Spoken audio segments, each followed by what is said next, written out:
10 দিন অপেক্ষা করার পর আমার গাড়ির ফাইনালি পার্টস চলে এসেছে। আর আজকে গাড়ি সেট হবে আর কত কি কস্ট হবে আমি সম্পূর্ণ তোমাদেরকে এই ভিডিওর মাধ্যমে দেখাবো। গুড মর্নিং গাইস, আজকে নিয়ে 10 দিন হয়ে গেছে আমার গাড়ি গ্যারেজে পড়ে থাকা, কারণ পার্টস অ্যাভেলেবেল ছিল না। বাজাজের পার্টস জানি না কেন অ্যাভেলেবেল থাকে না। তো 10 দিন হয়ে গেছে, আমার সত্যি খুব খারাপ লাগছে 10 দিন ধরে আমার গাড়ি আমার কাছে নেই।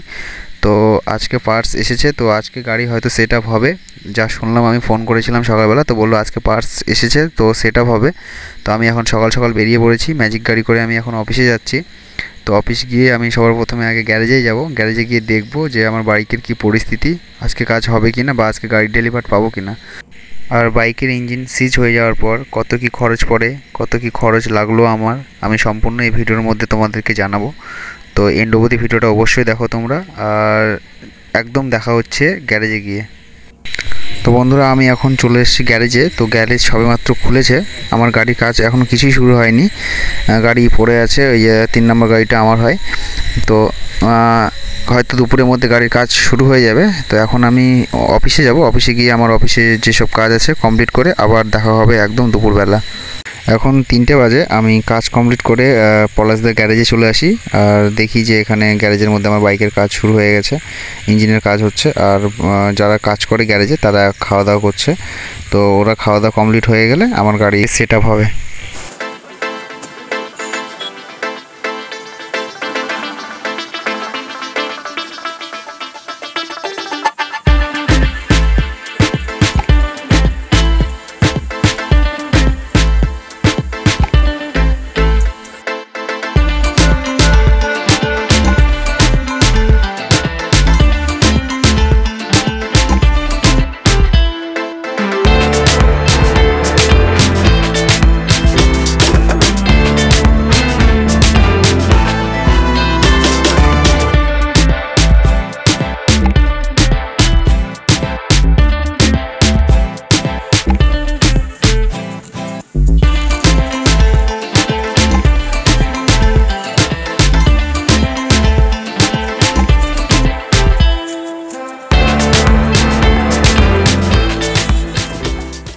বন্ধুরা, গাড়ির কাজ করাতে করাতে রাত্রি হয়ে গেছে, তবু গাড়ির কাজ এখনও কমপ্লিট হলো না। কিছু একটা প্রবলেম হয়েছে বাইকে, কারণ সব কিছু সেট করার পর আধা ঘন্টা গাড়ি স্টার্ট দিয়ে রাখতে হয় দাদাটা বললো।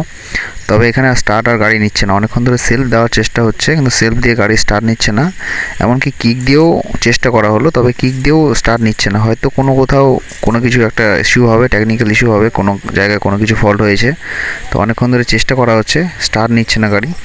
তো তাই এখন আবার নতুন করে ব্যাটারি চেঞ্জ করতে হবে, ব্যাটারি হয়তো ডাউন হয়েছে। তো তাই পুরোনো ব্যাটারিটা খুলে নতুন ব্যাটারি দিয়ে আরেকবার স্টার্ট করার চেষ্টা করে দেখা হবে যদি স্টার্ট হয়।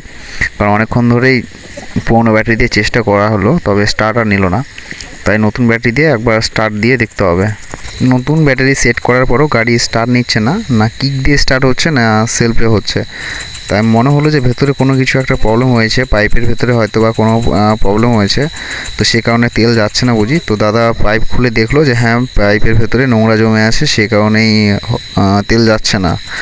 তাই তেল কিছু পড়ে গেছিলো। আমি আবার ওই দাদার গাড়ি নিয়ে পাম্পের দিকে চলে যাই, কারণ পাম্প থেকে নতুন করে আমি আবার তেল ভরে নিয়ে আসি ড্রাম নিয়ে যাচ্ছি, ড্রামে করে তেল ভরবো।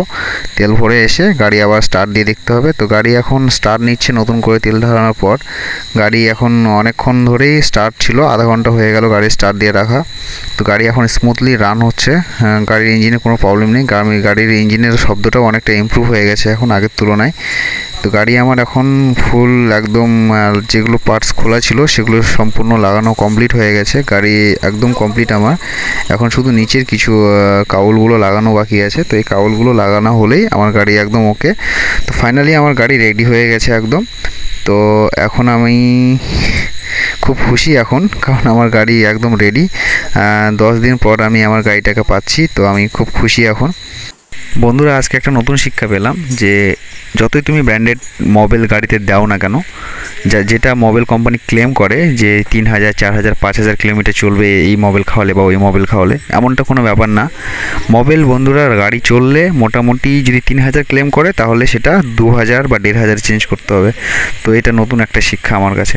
তো আমার গাড়িতে এখন মোবাইল একটু কম আছে, শর্ট হয়েছে, তাই দাদা নতুন করে মোবাইল অ্যাড করে দিল। তো এবার আমি ভেবে নিয়েছি যে আমাকে 1000 কিলোমিটার পর পর মোবাইল চেঞ্জ করতে হবে।